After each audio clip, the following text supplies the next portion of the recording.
Prefer when I'm by myself. I don't wanna hang around y'all. Pray for good health.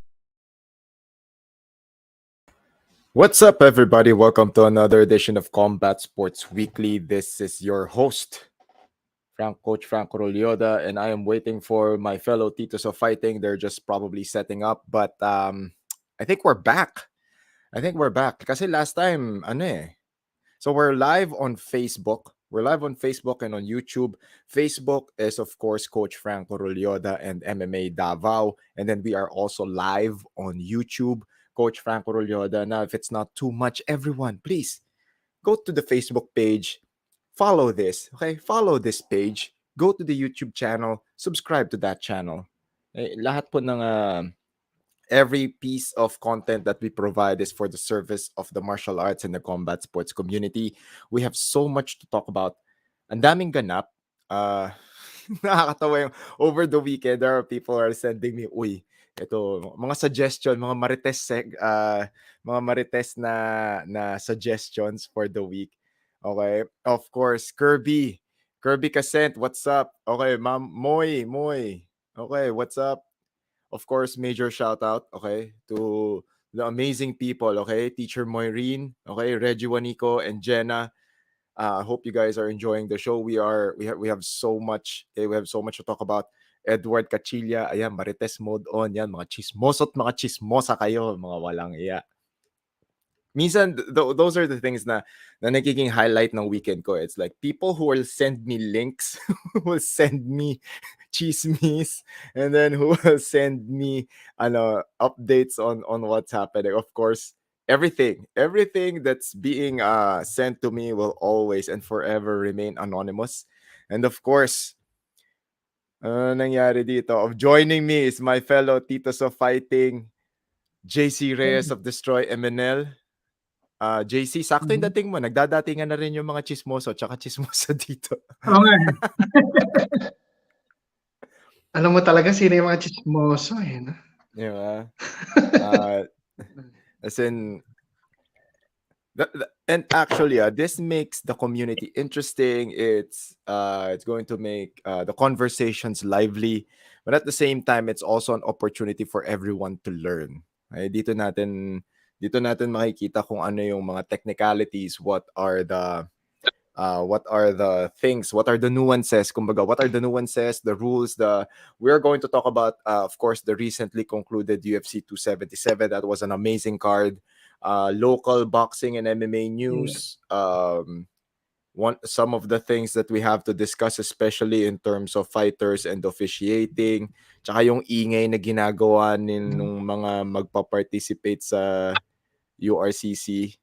Yan. Kasi, I mean, we'll talk more about it later. Ayan, Benzo Nagire, just on time. Hi, Coach. What's up, bro? And then Dennis Martin. Oh, bilis, oh. Bakit yun? Teka lang. Let me fix my shit. Pag-headphones, ano eh. Ayan, Moy, nakaka-comment ka. Nakikita ko yung comment mo. I'm just fixing my camera angle para tayo. Yan. Para naman mukha tayong disente. Naman tayo. Para at least kung may mag-screen grab nito, di ba? Kahit paano, matino yung itsura namin ni JC. Di ba? At least kahit paano.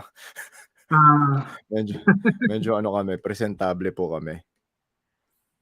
Bakit ang ganda ng t-shirt nyo? Yung t-shirt ni JC, angat mo yung t-shirt mo, JC. This is Iron Bunny JC, Philippines. ano suot mong t-shirt? It's Iron Bunny Philippines. Isa sa mga local brands na talaga nagsusupport sa mga fighters natin. They also made the official shirt ng Destroy Manila. So, yeah. Ako naman, I'm wearing this is the previous UKC shirt, UKC Professional Bouts, and Ultimate Knockout Challenge. Major shout out to VSP Promotions, Elorde Southbox, Elorde Promotions, Elorde TV, and of course, Ate Kukoy Elorde for your support. Continuous support, okay, in the local boxing scene. There is going to be another UKC Professional Bout, UKC Annihilation this August 6 ba? August 6, August 7. Saturday yun, Saturday. Mhm. August 6. Ayan, August August 6. 7. 7. Sunday. 7 ba? Sunday ba? 6 ba? 7 sa amin. August 6 or 7 yan eh. So Sunday, yeah. we From will 9 confirm. a.m. onward.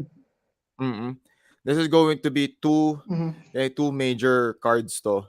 Two major cards happening on the same day. Yeah. And it's going to be headlined by Charlie Suarez as he defends his WBA Asia Super. Lagi ko nakakalimutan yung ano. I'm so sorry, Charlie. Lagi ko nakakalimutan yung division ni Charlie. Featherweight or super featherweight na WBC Asia Championship belt niya. Okay. I don't know how to. Paano ba to? Zervon Gores. Hi, Kuya Franco. Hey, what's up? What's up? Dennis Martipaps JC, yung Igor, INMK not related to the na shirt plus former Kings na player. hoodie. Oh, yung Kings. Maganda si Kings ha. Walter Garcia, what's up, brother? All the way, he's the chapter head of Deftak Tacloban. Of course, everyone who's watching and listening, personal plug muna. Congratulations to everyone who got promoted in the recently concluded Deftak General Assembly held at Inspire Academy there at NU. We have more black belts now. So Professor Garrick Nayo, Professor Isa Radcliffe. Isa Radcliffe is the first female black belt Sa in Negros, Negros no? region. Oo. And then Dwayne Kakasan, okay, Cebu's I don't know if he's the first or the second black belt from Cebu. And then another brown belt kay Tanil. I forgot. This is where I'm really, really bad. Pero Tanil got his brown belt. We have more new brown belts, so it's only going to make the jiu-jitsu community here in the Philippines stronger. We also saw several chapters or several teams making their promotions as well. One of our titos of fighting, si Jason Tulio, got his purple belt. Congratulations, Jason, on your journey. Marami rin eh. Recently, Atos had their own promotion as well. May mga pinromote din sila to black belt. Of course, that is courtesy of Professor Carlo Peña. Finally, si Meggy naging black belt na. Hinihintay ko lang si Eros eh. Alam ko si Eros ano eh. Akala ko na-promote na siya, hindi pa pala. Hindi pa pala ata. Kailangan malaman natin yan. Parang wala rin siyang post eh. He was gonna go to the US para ma-promote to black belt eh. Ewan ko ano nangyari. Kay Galvao siguro. Okay, so anyway, that was a huge ass General Assembly. Kami naman at DefTac, every time there's a GA, it's a great opportunity to see everyone from other chapters. Our provincial chapters flew in. Nakakatuwa.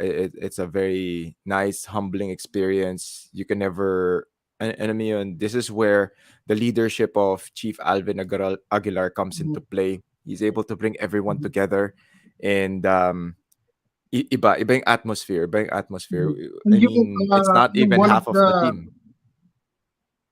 I think one of the most successful sa grassroots program nila, yung DefTac Marikina, had their students na promote din, ano? Oo, DefTac Marikina is under Coach Lester Del Rosario, as in kids program na mga halimaw yung mga ginagawa naman nila. Diba? So, their gym, grabe yung medals na talaga. Ganda and then yung maganda yung bagong gym ni DefTac Marikina, ang ganda. Okay? So if you're in the east side, okay, eastern region of Metro Manila, go visit DefTac Marikina.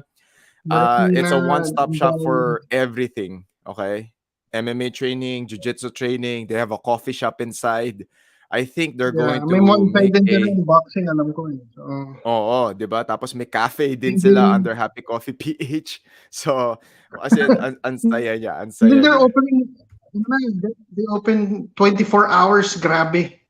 Parang they're going to experiment on that one. Kasi sabi ko rin naman, grabe naman kayo, 24 hour. Kung sa bagay, kasi pag yung mga tao rin doon, that's the beauty of that place. Since diba, they own the place, they can stay open for as long as they like. Diba?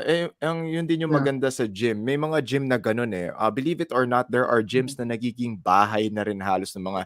It's very homey. It built a community and people just alam mo yun, it's their sanctuary. So Mhm. when you're talking about sanctuaries, ano na siya, talagang people are at home, they go there, they train, they hang out, they mingle, they talk to people. Uy, thank you everyone for sending us your hearts. Please continue liking, hearting, Mhm. 'di ba? Please share this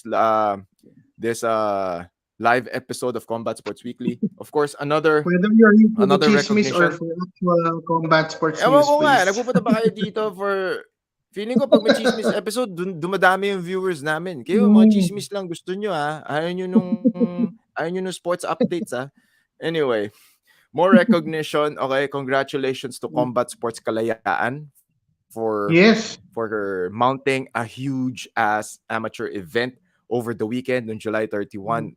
It's a great endeavor. A lot of people within the community pitched in their time, their effort to make this event successful. Napakaganda nito for the local boxing community, and it was headlined by sino nga ba? Pro yung ano nito Pro Yeah. yung Parang headline nito for a bit, diba? Si Kenneth Leover and kalimutan ko yung pangalan ng Ayun. kalaban niya.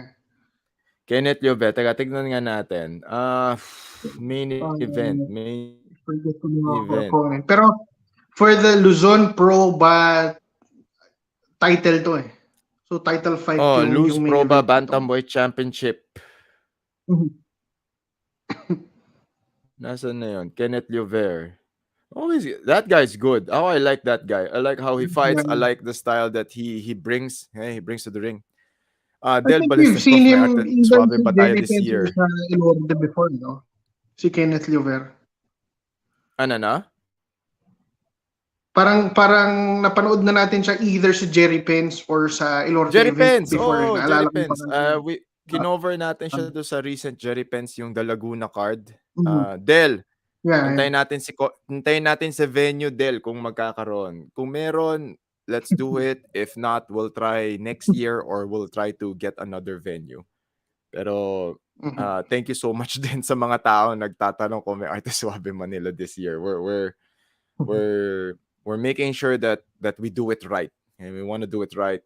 And then of course, we want to make sure that it doesn't coincide or it doesn't it doesn't have any conflict with other tournaments kasi marami rin nagpapa-tournament ngayon, 'di ba? So at least it's a good sign for the community. Of course, this coming August is Dumao International, so please sign up for that tournament. That's one of the bigger international tournaments here in Metro Manila. Hi, Jackie. Jackie, thank you. Naku, to si Jackie, sapato, chismosa rin to nandito to Hey, hello to everyone there at Fightcore MMA in Baguio. Hope you guys are doing well. Thank you po sa panonood. Naku, ayan na naman tayo. Kayo. Ayan, yung mga chismose. Ayan, mga chismosa. Nagsusunod-sunuran na. Ayan na, dumadami na. Di ba? Ayain po ang mga marites. Anyway, so Combat Sports Kalayaan, thank you so much for doing that event. Ang galing. I love it when the community comes together. Ito rin yun, sumali rin si PH Boxing Corner. So PH Boxing Corner is owned and moderated by John Yambao, Juan Yambao. So you can go follow them on Facebook, Instagram, on TikTok, and on YouTube. Okay, Coach, PH Boxing Corner, and very commendable kasi si John. Si John, nakakasabay ko pala yan dati sa UKC kasi nag-UKC din siya dati. Mga alumni kami ng Ultimate Knockout Challenge during the time when UKC was just really starting. So it was one of those really formidable years, okay, ng UKC. As in, ito yung mga UKC 2-day events pa sila, no? Oo, whole day event mula umaga hanggang madaling araw. Tapos, ang kalaban mo, so beginner, okay. The moment you go intermediate or advanced, hindi mo na alam kung hobbyist or ex-pro yung kalaban mo. so it makes everything very, very interesting. So it's either pro MMA fighter kalaban mo or ex-pro na MMA fighter or ex-pro na boksingero, ex-pro na Muay Thai. Alam mo yun? It's a whole Para siyang Wild Wild West. So kung gusto mo talaga malaman kung ano, kung matibay ka talaga, those were the early days of UKC. And John and I were part of that. We're proud alumni of the UKC. And now for him to join, okay, all of a sudden he just thought, na okay, let me train. Okay, he trained, and then he was able to climb back in the ring, and he fought. He didn't get the win. Parang he lost by a majority decision ba? So it's still, I mean, it's not so bad. It's not a bad outing for a career guy. So this guy has a day job. This guy has a day job, creates content for PH Boxing Corner, serves the boxing community. And more or less, we do the same thing. And then he does commentary. So it clearly shows the love and the support that he has for the community. And that's why magkakasundo kaming lahat dito. Okay? He's a titos of fighting as well. Kasi we're here to serve the community. We're here to provide insight and valuable information. Para lang, di ba, kung magchichismisan lang din tayo, maganda na rin yung meron tayong natututunan, di ba? Natututunan na rin natin lahat Hindi ng mo dapat. chismis na parang fake news na borderline na pangit yun. Oh, yung iba kasi yun din.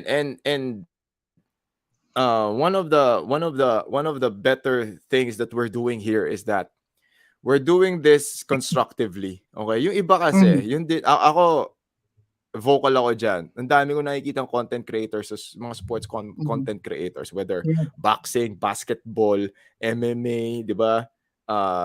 Di ba? Basta, ang dami dyan. Ako, kita ko rin sa boxing, ang dami. Yung mga talagang basura lang talaga. Yung parang, ano lang, maka-views lang. Alam mo yun? So, clickbaity title, tapos pag pinanood mo yung video, walang saysay. Diba? Sayang din. Well, kung doon sila masaya, di okay. Diba? Ayun, sabi ni Dennis Martin, yan, chismis na may sustansya. Diba? Pasok na pasok po sa inyong daily recommended dietary allowance. Diba? So, ano yan? Nakakaano parang tandaan natin as content creators, we have this really small responsibility to not just promote the community, pero the main reason why we're creating content is to help the fighters, help the promotions, help the boxers, the MMA fighters. Kumbaga, gagawa ka para panoorin yung content mo, pero gawin mo na lang din para makatulong ka. Kasi pag maganda yung content mo, panonoorin ng tao, masusuportahan nila yung mga boksingero, masusuportahan nila yung mga MMA fighters, masusuportahan nila yung mga atleta. Dapat ganun tayo. Okay? And that's what we encourage. Bridge the gap between the audience and the fight community.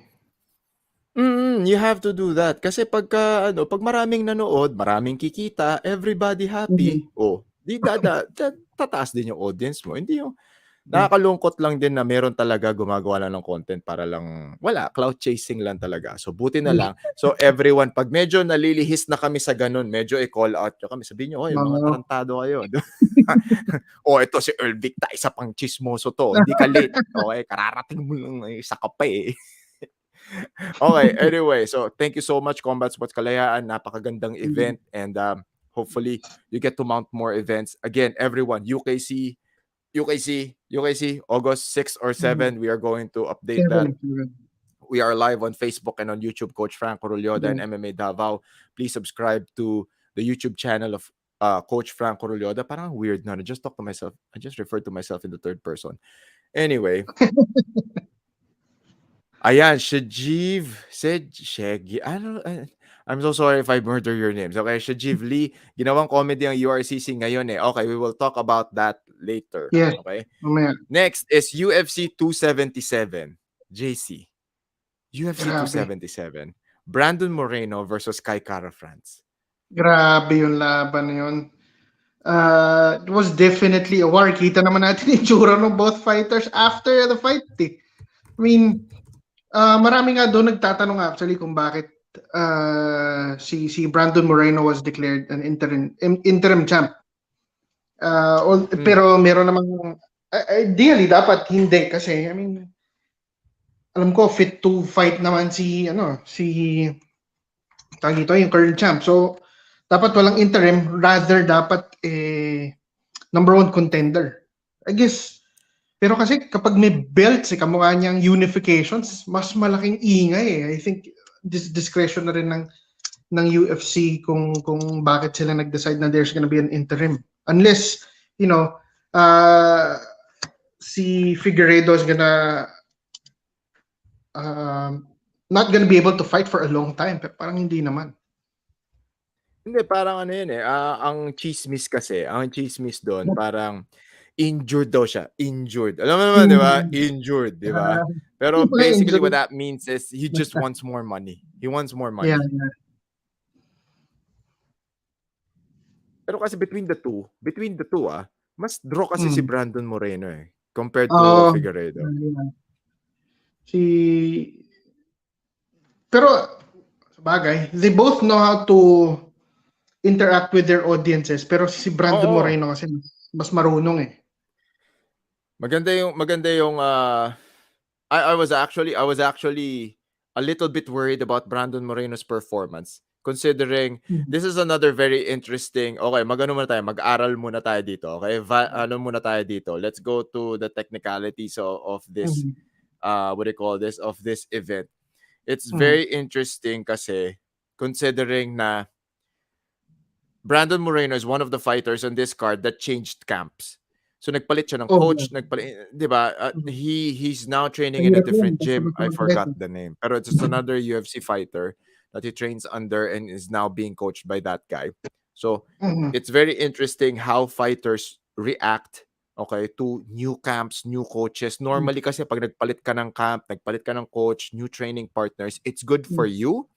Pero when it comes to how it will translate come fight night, it's a totally Basta different mag-adjust ka experience. sa bagong system eh. Yun ang pinaka-struggle dun eh. So yun yung tinignan ko for this fight. How will Brandon Moreno react to changing camps? The same way Amanda Nunes is a totally different story. We will talk about that in a few seconds. Pero for Brandon Moreno, the adjustments were good. He was able, he was focused. However, if not for that liver kick, okay, it was a really good liver kick. Maganda yung, sabi rin naman niya, he's been drilling that kick during camp. However, Kai Kara France was also doing really, really well. Okay, dito natin makikita yung adjustments ng fighter na nagpalit ng camp versus dun sa fighter na may consistent na camp. May consistent na team. Parang iisa lang siya all throughout.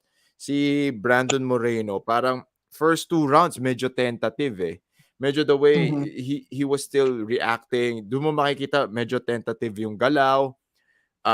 Hindi rin niya nakikita kung ano bang adjustments yung gagawin niya. Yung mid-fight na adjustments. If you watch that fight again, medyo mas in control si Kai Kara France. For me, he was actually leading. He was actually leading in that fight. Okay, prior to that liver kick. Pero again, really good performance by Brandon Moreno. Congratulations to him. He's now the interim title holder. Wala, it's going to be a fourth. Okay, he's gonna run it back with Davison Figueiredo. Okay, he's gonna do it. They're gonna do it again for the 4th time, and let's see how it goes. Pero ito, this is one of those fights na super exciting panoorin. And then next up is the main event, Amanda Nunes versus Juliana Peña. Now, everyone, who did you have winning that fight?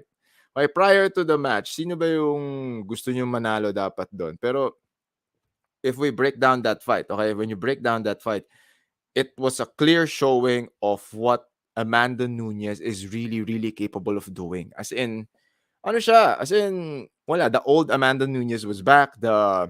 The form was there, the energy was there, and she looked leaner. She looked leaner. Okay? As in, makikita mo, may muscle build up. Hindi tulad ng huling laban niya, parang medyo tabain siya ng konti doon. The skin was loose. You know na she wasn't really prepared. Ako personally, I stated na she wasn't really prepared for that fight. Her head wasn't in there. Physically, she wasn't there. She probably did enough to cut weight, make weight, show up during fight night, and then after that, wala. She wasn't there mentally. And then she was able to, according to her, she had COVID, she got injured, she was nursing through so many pains. And then inamin din niya later on na her head wasn't into it. So it's very interesting how she will approach the rematch. Kasi normally sa rematch doon nagkakaproblema sa psychological approach ng fighters yan eh. Kasi it's either, okay, do I just give up or do I seek redemption? And that's what Amanda Nunes did. She seeked redemption. Juliana Peña on her part is such a gamer. Sobrang tapang ng babaeng to. It's very interesting and I'm very happy to see that women's MMA is headlining UFC fight cards. As in, this was a sold-out arena. Sold-out arena. Okay? Who would have thought na kung hindi Ronda Rousey yan or ibang headliner yan na lalaki, 'di ba? You wouldn't really watch it. Pero this time, you got two female headliners and they sold out an arena and people were really keen on watching that, okay? So it's very interesting. Ayan, nako, nakabalik na ba to si JC? Ayun. Yun, may napindot. Kumuha ka ng headset. Wag mo na idikit yung, kumuha ka na ng headset para sa phone mo. Para mas malinaw yung audio mo. Sige. Ano nangyari dito sa mic ko? Diba? So I was telling everyone how two females headlined a UFC main card. So that's huge. That's huge. Doon mo makikita kung gaano na nag-advance yung sport ng women's MMA. Si Moy. Paano maging female MMA? Paano maging female MMA fighter? Mag-training ka, galingan mo, 'di ba? Make sure that you keep winning, okay? You keep winning and then hopefully one big promotion you will catch attention of you'll catch the attention of some big MMA promotions. Pero it's very very doable especially during these times. Kayang-kaya na siya. Anyway, so Juliana Peña, such a gamer. Ano lang talaga, Amanda Nunes was alive, okay? Doon mo rin makikita, wala. Pag talagang game on si Amanda Nunes, nobody can really beat her. Kasi nakita mo ba yung check hook? Yung check hook, patakbo si Juliana Peña, nag-check hook si Amanda Nunes. Medyo tumilapon si Juliana Peña. Magiging meme yan. Ngayon. Meron na ako nakita isang Go. Yeah. Nung first fight kasi nila, nung nakaraan na nanalo si Peña, yung dating din ni Amanda Nunes parang wala siya sa kondisyon talaga. Even yung build niya nung that time parang medyo mataba-taba siya na ewan. So, ayun. Alam mong there was something off nung laban na yun for her.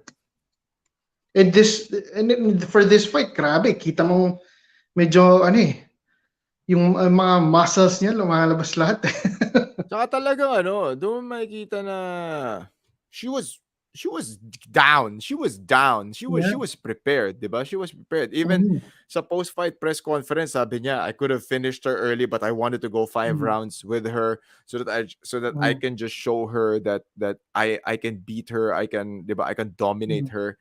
Now, the question is, what are the options for Amanda Nunes? So, the way I see it, either they finish the trilogy with Juliana Peña, she fights Valentina Shevchenko again to settle that fight. Okay, to settle it talaga, di ba? Kasi I don't think trilogy din yun if Valentina is ever. afraid of her.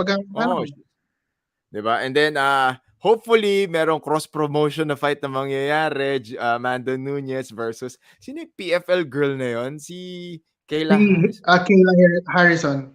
Kayla Harrison, yun. I think that's going to be a very interesting fight. Okay? Either at 145. Talo ko Amanda Nunes versus Angela Lee. Nako. Hindi. Si Angela Lee para 125 lang ata si Angela Lee, di ba? Alam ko 118, 125. Atomweight pala. Atomweight 115 pala. Oh, 115. Pero Diyos ko. balak niya umakyat So, aakyat din naman yun kasi she can't really flyweight daw. Ayun, JG Passion says, Coach, I really think Kat Zingano can beat her. I really think Kat Zingano can beat her, lalo na ngayon nasa Bellator undefeated, bumabalik si Alpha. Yup. merong resurgence. There's a resurgence Mm. sa career ni Kat Zingano ngayon. And she's doing really, really well sa Bellator. Now, if Bellator releases her and the UFC re-signs Kat Zingano, we could probably see That's that another happening. question. Are they gonna be re-signing her if ever umalis siya sa Bellator or Oo, matanggal 'di siya? ba? Yun yung ano diyan. Kasi on the side of Bellator, mabait si Bellator, 'di ba? Kung i-offeran ka uli ni UFC, sige, re-release ka namin, 'di ba? Mabait si Bellator that way, kaya rin medyo umaangat yung ano ni Bellator. Next up is side show muna tayo. Manny Pacquiao versus DKU. Tuloy na pala talaga 'to. Yeah. Naghihintay ako ng Hindi. update Actually, eh. Tuloy na ba may talaga? problema pa rin eh. Pero sabi nila, tutuloy pa rin daw talaga. Kasi remember yung demanda kay Manny Pacquiao ng Paradigm Sports. Kasi nga, dun sa hindi niya natuloy na fight before na Kanino? dapat kay Mikey Garcia yata. Okay. Paradigm Sports ang promote na naka-sign si Manny Pacquiao for an actual contract. Tapos biglang naging Errol Spence Jr. na wala silang kaalam-alam. Then eventually naging Yordenis Ugas nga. Okay. Doon sa Ugas, hindi na sila sinama kasi citing na it's my own promotion with PBC ata. Pero yun nga eh, I mean, he signed for a fight sa Paradigm Sports, which dapat naging part nga sila Wala, feeling nung ko ano yan, promotion sa Ugas. mag-settle na lang yan. Yun nga eh. Ang ano Para sa nila, akin ang Manny gusto Pacquiao nila shouldn't be fighting. Gusto nila kumita pa rin sila doon sa DKU na fight. If ever. Ako lang feeling ko Manny Pacquiao should be taking high-level fights na. Okay na to si DKU. Okay na si DKU. Kasi ganyan na dapat. Mga tipong Mayweather na, di ba? Mga demo fights na lang tayo, di ba? Yung mga ano na lang tayo. Yung mga money-making na lang, di ba? Money-making na lang tayo, di ba? Kasi naman, Diyos ko, lalabanan mo pa si Errol Spence. Not shitting on Manny Pacquiao. Okay? I love Manny Pacquiao, but I also love. I also want Manny Pacquiao to. Oh, I also want Manny Pacquiao to live a long life. Okay, so, diba, if you can get like $5 million to fight, diba, an exhibition bout versus, diba, staking your health again with a rematch against Ugas, or you're gonna fight Errol Spence, or you wanna fight Bud Crawford. Medyo ano to eh, di ba? Nothing to prove na si Manny. Nothing to prove anymore. Yeah. I wanna see him live his life, di ba? Enjoy the fruits of his labor. So yeah, my exhibition fights is good. And ano, speaking of exhibition fights, Hasim Rahman and Jake Paul canceled na raw. Is off. So there are several chismis around that as well. So ang reklamo ni Jake Paul, they can't agree upon a weight division to fight. They were supposed to fight at 200, 'di ba?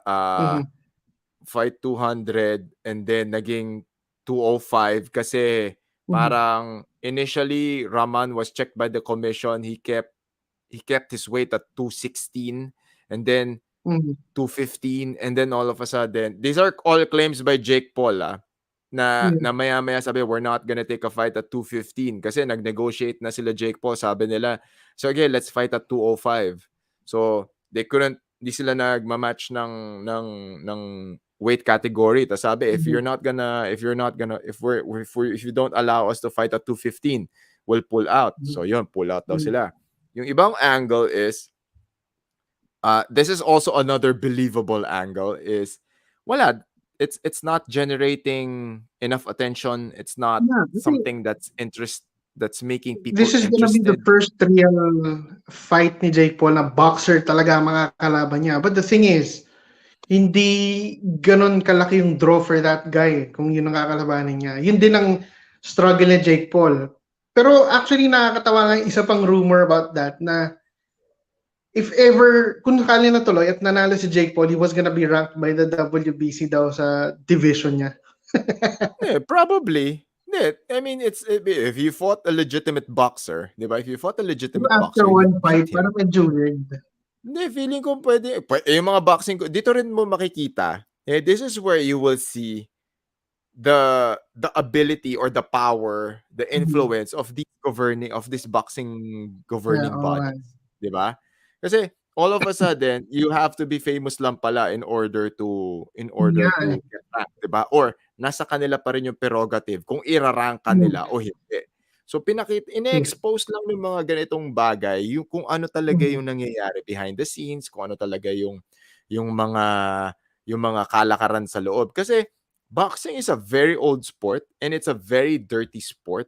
I mean, especially the things that's happening behind the scenes. And Yeah. kung walang natutuloy na lang siya, nangyayari siya noon kasi walang internet dati. Ngayon, people are Yeah. sharing information, 'yan, may mga nagtsitsismisan tulad niyo, diyan sa comment section, may mga nagtsitsismisan kayo ngayon, 'di ba? So, there's exchange of information. Do'n natin nakikita ngayon kung ano yung nangyayari behind the scenes, ano yung Mm. kalakaran, at saka kung ano yung kalokohan ng mga promoters, ng mga iba't ibang camps, ng boxing promotions, ng governing body, Mm. and it's giving us a clearer picture of how things go. Okay. Another angle to that one was this is major ano naman, 'di ba? This is major chismis levels naman. They said, okay, there was a statement na parang there was a rumor mill na Jake Paul's camp was trying to pay Raman's camp under the table to take a dive. Mhm. Parang sinusuhulan nila si Hasim Raman, "Uy, dadagdagan ko yung bayad ko sa'yo, okey? Mhm. Under the table na lang 'to, pero take a dive." Ibig sabihin Yeah. magpatalo ka sa'kin. So, sabi nila Mhm. Hasim Raman, "No." Pull out sila, 'di ba? Or they Yeah. made up an excuse. Ayan, JG Passion, Marquez is really disappointed sa boxing ngayon. YouTubers taking over boxing. He thinks that YouTubers are disgrace to the sport. That is Actually. true. That is true to Mhm. some degree. Okay, hindi siya Yes. entirely true. Ang nagagawa ng mga Although YouTubers kasi is binibigyan nila ng attention si boxing ngayon. So ngayon, Mhm. kung 'tong mga YouTubers na 'to, feeling nila kasi kaya nila maging boksingero. So dahil Mhm. do'n, 'di ba, nagte-train sila, nagwo-weight cut sila, I mean, they're going through the motions. Do'n natin Mhm. nakikita na at do'n din natin nakikita sa content nila na hindi pala madali yung buhay ng boksingero. Yeah. So you could say that do'n sa international scene 'yan, yung mga YouTuber boxing do'n, same din dito sa Pilipinas, 'di ba? Same din Mhm. dito sa Pilipinas yung mga YouTubers na sasali ng boxing, sasali ng MMA, do'n mo Mhm. makikita na kahit sila mismo sinasabi nila hindi sila nadadalian. As in, ang hirap pala, Mhm. masakit pala masuntok. Like for example, si Battle of YouTubers, I don't know kung meron pang edition uli kasi the last one, Meron, parang actually meron silang promo a few days ago yata, parang may ginawa na silang shoot for an upcoming Battle of the YouTubers event. o yun, is it boxing or basketball? Pero dun din mo makikita Boxing na ata, parang yung boxing. gap, 'di ba?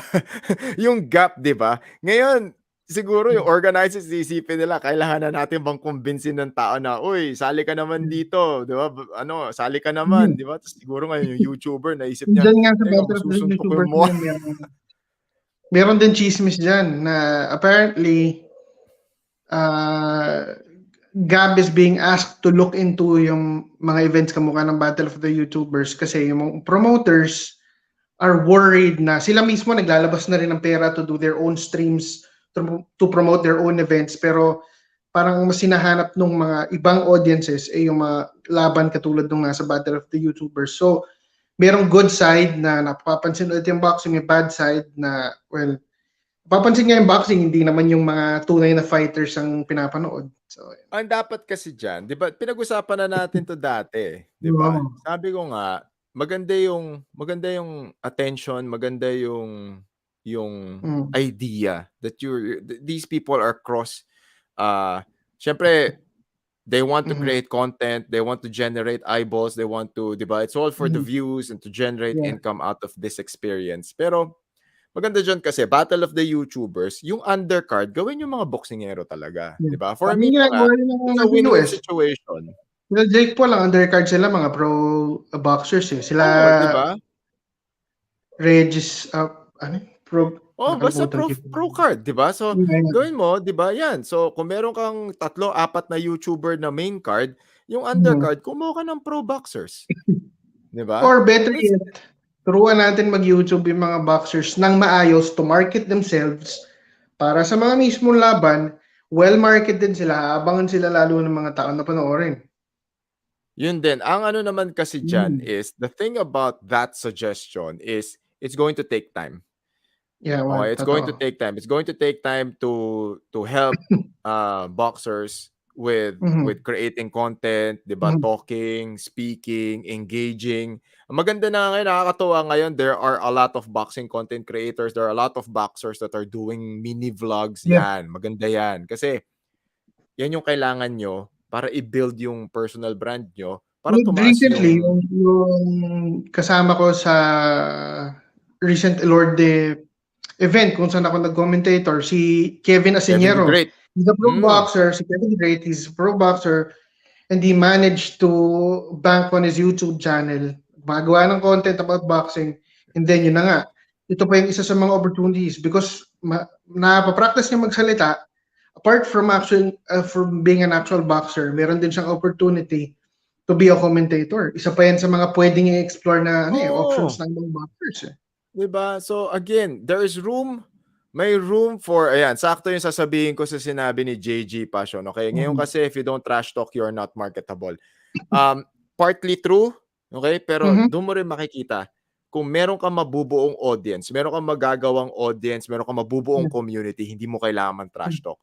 Oo. Kasi for example, si Carl James Martin, hindi naman nagta-trash talk yan eh, pero may audience, 'di ba? Si Charlie Lapitan niyo Suarez, yung hindi nagta-trash talk yan. Napakabait na tao ni Charlie Suarez, pero halimaw. Isa siyang walang yang halimaw sa skills loob do ng the ring. talking, Kakainin kanyang buhay, Mm. 'di ba? Skills do So the so talking. Tsaka oo, 'di isang ba? great example din yung minention mo na si Karl James Martin. Imagine, nung weekend, may laban siya. Nag-stream siya dun sa sarili niyang page. Hmm, Pagpasok ko dun sa page na laban niya na, 13,000 live viewers sa page niya pa lang. Ganon mm, kalaki. Hindi na trash talking. 'di ba? Grabe.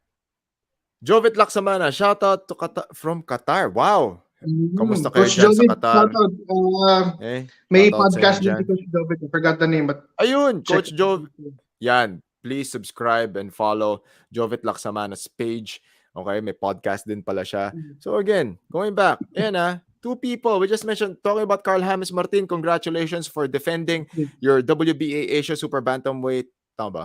Tama, Super Yeah, Bantamweight tama. belt against Charles Tondo from Tanzania over there at SM San Lazaro. Parang sinihan parang they got a cinema, Cinema, then they set up the ring. Cinema 6 yata or something, yes. And it's good kasi 'di ba, it clearly shows na it's possible. You can get a cinema, book people, Mm, people will pay yeah. tickets to watch, 'di ba? It's Mhm. ano. And then he was able, going back to JC's point, which is very very critical.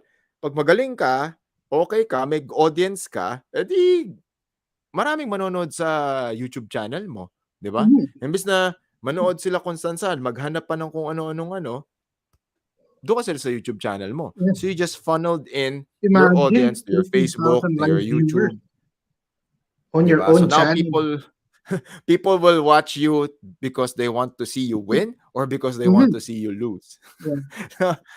So mamimili ka na lang. So Mhm. maganda, maganda. So, everyone, uy, thank you so much everyone who is liking. Please click that thumbs up, Yeah. click those hearts in our live stream, and next up is this, yung nangyari over the weekend. Nakakatuwa, no? Ako nakakatuwa na maraming nangyayari over the weekend, especially sa mga smaller events. Mhm. This happened over the weekend. Some people, there are probably 3-4 people who messaged me asking me about this particular fight. Yeah. This happened. Hindi ko alam tuloy, ano ba to? Predator fight series ba to? Ano Yes, bang Predator Fight Series. Predator fight series? It's under UGB. Mhm. If correct me if I'm wrong, or if I am messing this up, okay? So the fight I saw was between Noy Francisco versus Mikuni Munsayak. Yes. So ang nangyari kasi doon, so the main first of all, that was a fucking good fight. That was a Mhm. really really good fight, okay? Mikuni and Noy Francisco, did both of them did really really well. Mhm. Si Ang hindi ako agree kasi, one of the comments I didn't agree was like, because of the incident, parang pinapaboran daw si Mikuni. To which I don't agree. Okay, I completely disagree with that. Mikuni is his own man. Mikuni can fight. Okay, that guy is a bad motherfucker. That guy can fight. Okay, he's really good. Of course, there will be rooms for improvement, but that guy is Yeah. good. That guy didn't back down from anybody. I haven't seen that guy not fight anybody. Basta you put someone in front of him, he's gonna fight that guy. So, in terms of people's opinions about him during that particular fight and during that particular moment, I really hope that people will get it. I mean, let's he's not being favored, okay? Yeah. Hindi siya, okay? Hindi si Mikuni may gusto nun, okay? If Mikuni had a choice, sigurado ako lalaban pa rin yun. Ganun, matapang yung taong to. Okay? Gamer tong taong to. One of the really few people I know that's a gamer. Next, it was a really good fight, really good effort by Noy Francisco. Noy Francisco naman, ang ganda, no? Bilis, knockout power, good timing. He had Mikuni's timing. Okay, kuha niya yung medyo he got Mikuni's number on that fight. The fight was stopped due to it was a doctor stoppage. Now, ang problema kasi first incident was nag-clapper. Normally sa isang MMA fight, 10 seconds may clapper 'yan. So nag-clapper, sakto. Teka lang. Ayusin mo, JC, kung medyo mali yung ano ka. Put it in the comment section if I'm messing up the sequence. This is just based on how I remember that fight sequence. So Noy knocks down Mikuni, tas nag-clapper. Tas pumasok si referee. Referee was Ariel Oliveros. Okay? Pumagit na si referee. So tumigil si Noy. Afterwards, akala ni Ariel, kaya ni referee, tapos na yung laban. Yung pala may 10 seconds pa. And then eventually, when they figured out, when they settled the commotion, tigil na yung laban. Tapos tigil na yung round. Okay? So second round na. So on that part, okay, let's para rin maintindihan at ma-educate yung mga taong nanonood ngayon, for those watching and listening, okay? Kasi ito yung issue during the weekend eh. Ito yung pagchichismisan natin yan. Number one, Ariel Oliveros is a fighter. Hindi siya referee. Yes. Okay? Hindi siya referee. Dito rin nyo makikita gaano kahirap maging referee. Being a referee in an MMA fight is not an easy job. Okay? It's not an easy job. It's no easy task. Mahirap ang buhay ng isang referee sa loob ng cage. So, dito natin makikita kung gaano siya kahirap kasi yun nga. Yung split decision, 'di ba? Yung split decision making mo, okay, could affect the entirety of a bout. So, let's break this down. What's up, the sports Bin? Bin Cuevas, listening. Ako, sakto si Bin dun sa chismisan part to. Ayan na. Sa panchismoso to eh. Sa panchismoso to si Bin eh. So anyway, like there are several scenarios kasi. 'Di ba? Kung clapper lang yon, kunyari, 'di ba? Noy knocks down Mikuni. Clapper, 10 seconds. Noy Francisco had 10 seconds to follow through dun sa knockdown. Yes. Diba? So in those 10 seconds, he could have added more damage. Yeah, he could have added more damage kay Mikuni. So he had 10 seconds. Diba? 10 seconds to add more damage. Try to finish the fight siguro. By the time that ako feeling ko Mikuni will survive that round. However, those 10 seconds is going to allow Noy Francisco to ground and pound, go for a submission attempt, 'di ba? Papaguri niya. So babalik sa corner si Mikuni na either dazed, pagod, 'di ba? Mas maraming effect yung sa kanya. Ayan, tama si Jomar, 'di ba? Sabi niya, as a fighter, maraming mangyayari in 10 seconds. I'm saying this, I'm talking about this from a fighter's perspective and as a coach from a coach's perspective. Those 10 seconds, you could do a lot of damage. You're gonna create a very good advantage pagbalik mo sa corner mo. So dun pa lang, okay. Pero again, babalik tayo sa una kong statement. Ariel Oliveros, you have to cut some slack, okay? You have to give, okay? Bigay mo to kay Ariel Oliveros kasi hindi siya referee eh. This is Yes. probably his And to first be or clear, second time to referee. I don't know. Parang yeah. hindi siya referee, okay? Hindi siya referee. I So, think he siguro, has done some referee work pero sa ibang mas smaller pa na events, minor events. Pero kasi nga, isa rin ditong thing is he's a fighter, he knows the rules, pero pag referee ka, iba yung pag-implement ng rules eh. oo. That's Tsaka, where the challenge is.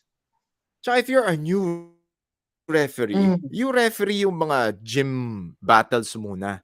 You don't Yeah. referee a fight between Mikuni Monsayak versus Noy Francisco. Title fight That's yun. that's sobrang Imagine. level up yun. Hindi pang amateur referee yung mga fighters na yun. Yeah. It takes more attention to detail. So, Mhm. it brings to question now, doon sa organizer's part, 'di ba? Bakit, Mhm. 'di ba, maganda yung fight card mo. Meron kang Mikuni, may Noy Francisco ka, may Kenneth Maningat ka. Bakit ka hindi kumuha ng Mhm. maayos na referee? Dapat kumuha Yeah. ka ng maayos na referee kasi hindi pipitsugin yung mga fighters na sumali sa fight card mo, 'di ba? These Yeah. people are veterans. These people know more about, 'di ba? These people know more about the game and they know when to react, when to attack, when to Mhm. defend. So you have to get a cerebral referee sa ganung klaseng ano. Yes. So, second round, I think second round or ano na, this is where the sequence. So, duguan si Mikuni, nag-bring yung bell, he survived. However, ito yon.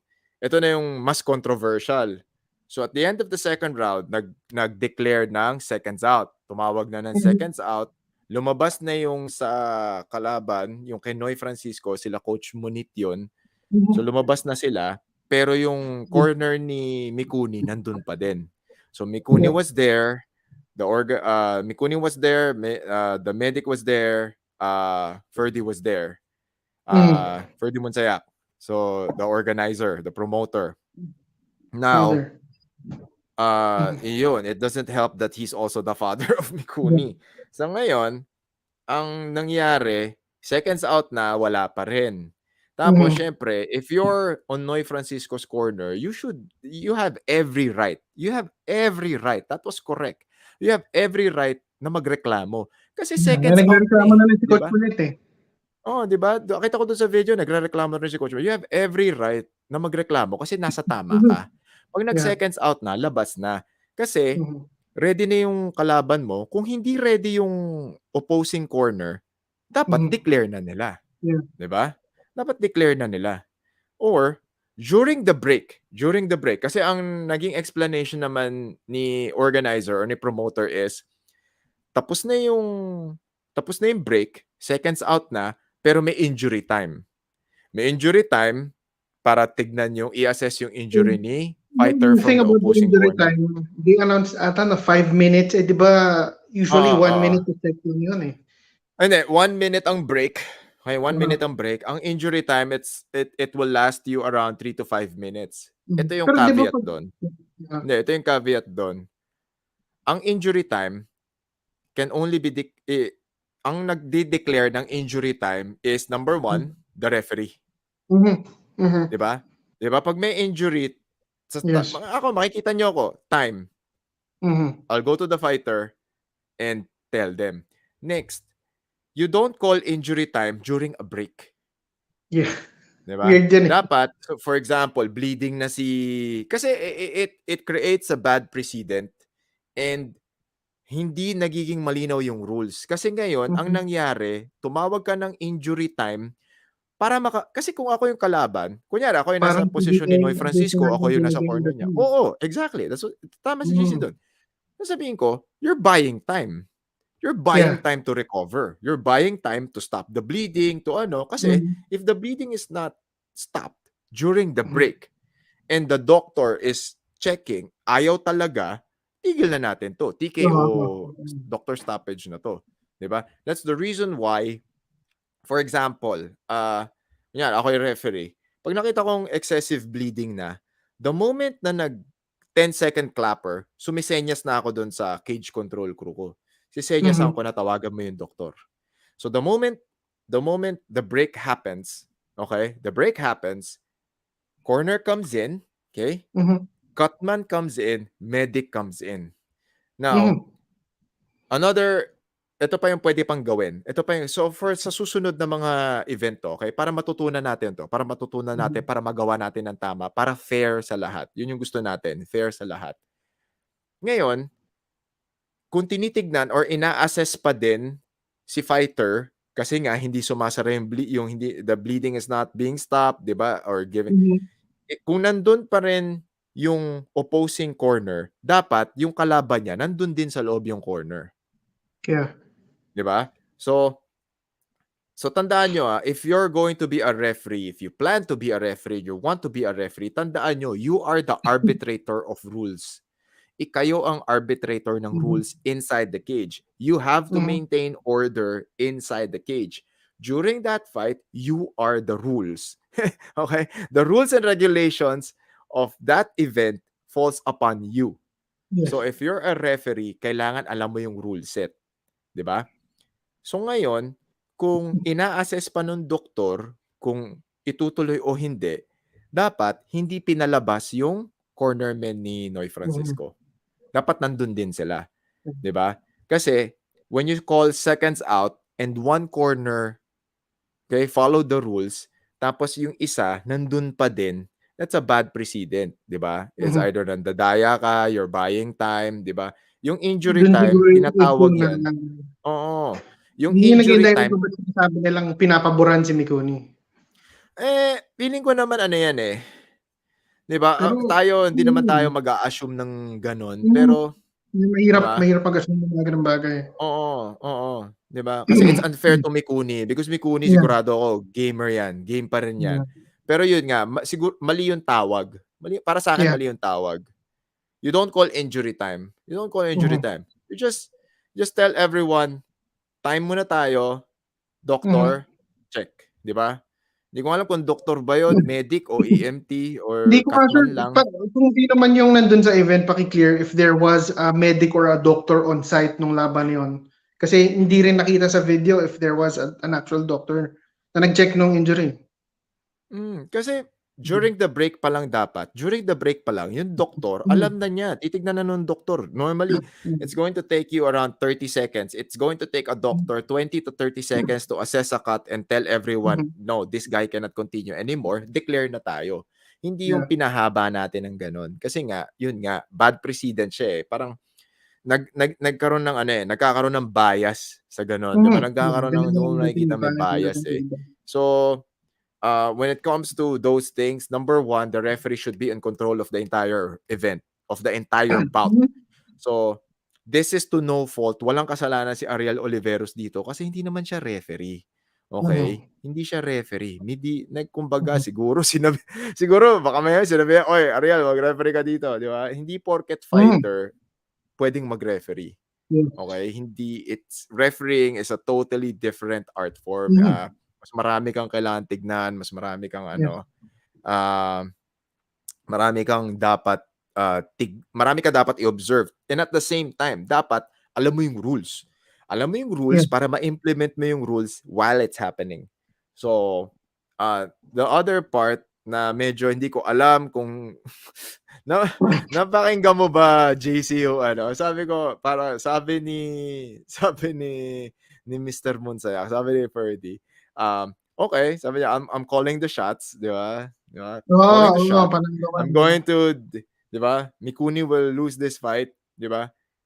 If you grant him, if you're granting him, or if you are, if you agree to a rematch. Yeah. Kailangan may rematch para i-declare siyang panalo, parang ganun yung Oo, yun, di ba? Paano kung ayaw ni Noy Francisco? Yun nga eh. Di ba? Paano kung sinabi ni Noy na, I don't agree to the rematch. I don't agree to the rematch. Pero kailangan ako panalo dito kasi ako naman talaga yung panalo. Paano na yun? Di ba? Paano na tayo doon? Kayo, kung kayo si Noy Francisco, di ba? Sinabihan sa inyo na, okay, I will declare you a winner, pero, di ba? Mag-agree ka muna sa rematch. Paano kung hindi siya nag-agree sa rematch? Yun nga eh. So, talo siya. So, talo ka ba? Round? Talo ka ba? Draw ba to? Labo no contest. Diba? No contest, di ba? Medyo pero doon ako naguluhan. This incident din begs the question, kailan na ba mag-hold ng referee workshop ang Trinities of Pinoy MMA Refereeing. Yung sa ano na yan, marami rin nagde-demand na Diba? meron na yung magde-demand It's about necessity. refereeing seminars or proper we are kasi nagpalit tayo ng gobyerno. So we are going to coordinate with the Games and Amusements Board on creating a program like this. We are going to we're actually creating a program. Okay? Huge help dito si Professor Joey Lepiten tsaka si Coach Rosenberg Rosete. Kasi these are the guiding light of this program where we're fixing everything. Kasi nga, marami nang nag-i-event pero nakakatakot na maraming nagre-referee na hindi qualified. Yeah. Bukod sa, Yun pa 'di ba, it's not shitting. Ano ka ba si Florence Eusebio? Kasama ka talaga, magtuturo ka rin. Tumigil ka diyan. Apat tayong magtuturo. Ano ka? Akala mo ligtas ka? Ano to? Kawang gawa to. Kawang go for the love of the game to. Diba? Of course, shout out po kay Silver Lining TV, kay Sir Daryl Nacario, another great boxing content creator, okay? Kasi yun din, ako nakakabahala na we want to uplift. Gusto nating iangat yung kalidad ng refereeing para rin makita ng tao, para maiwasan natin yung mga ganyan. Yung mga ganyang instances, hindi dapat nangyayari yan eh. 'Di ba? Kasi sumasama yung imahe ng pagiging referee. Pagiging referee, napakahirap niyan. Ang hirap maging referee, okay? I've seen so many referees. I've been to so many events na MMA, kickboxing, Muay Thai, boxing. Akala mo kung sino yung mga tao, tapos tutulungan mo, ganito, ganyan. Pagdating when the bright lights are on, when people are screaming, people are shouting. Oo, some people, some referees, I've seen this, okay? I've seen this. Some referees na nag-freeze. Biglang mali yung tawag. Natataranta sila. Kailangan ayusin natin yun. Isa din yun eh. I mean, lalo na ngayon na bumabalik ng events. Even before the pandemic, maraming events where yung mga nagre-referee is mga fighters din. Pero ang isang question dito is, do they just step up pag may event? Or, I mean, ideally dapat, as a fighter, you look at the option of wanting to become a referee as well. Kasi anyway, alam mo na yung nasa loob. Kung meron kaya nga feeling deserving, they all can do it. Marami dyan may kayang gawin yun. Kailangan lang nila nung knowledge, ng technical proficiency. proper education talaga for this thing, you know. So education muna, and then trial, 'di ba? Testing muna sa gym, tapos yung mga maliliit na meet, and eventually tignan mo kung kaya mo ba yung big leagues. Kasi syempre, lalo na pag yung mga URCC, mga 1FC, 'di ba? Yung mga na PFL, UAE Warriors, Brave, medyo ibang usapan na yan. Kasi iba na yung iba yung atmosphere. I've refereed sa gym meets, sa small tournaments, then you go URCC na live television, 'di ba? May broadcast, nasa loob ka ng Araneta o MOA, tas ang daming camera nakatutok sa iyo. Iba yung atmosphere na yon. I've also refereed international kickboxing events where iba yung crowd, iba yung coverage, maingay, tapos yung makakasabay mo biglang natatakot or biglang nagugulat sila na pag-practice okay, pag nagbukasan na yung ilaw, parang natataranta. Iba siya. Dinadagana. Ayan, JG said there should be a referee seminar. Nakakadismaya yan sa fighter side. Yeah, that's true. Okay, so hopefully this clarifies. Ako naman, syempre, I'm just stating my opinion based on my experience and my credentials as an MMA referee and the way I see and tawag dito, interpret the rules. Para rin para rin sa community to. Kasi ang hirap din. Bro mo, ikaw yung referee, you have to make sure that everything's under control. Like for example, yun din, yung laban ni Charles De Tomas, di ba? Uminit yung ulo ni De Tomas. Bakit? Kasi, disregard of the rules. So yung di ba, bawal daw mag-up kick. So kung nasa rule set yung bawal mag-up kick, dapat nung fighters briefing or nung rules briefing, in-emphasize yun. Malinaw dapat yun, eh. 'Di ba? Tapos, pag nag-up kick, dapat good warning, 'di ba? Yun, tas kitang-kita dun sa video, humahawak sa cage. Yung sa cage na hawak, forgivable yun. Pero yung Oo. isa, 'di ba, hawak na hawak niya yung shorts ni CJ. Ang tagal bago natanggal yung kamay niya dun. So, these are things. These are Yun small din pa yung isang nuances na naging controversy for that fight, eh.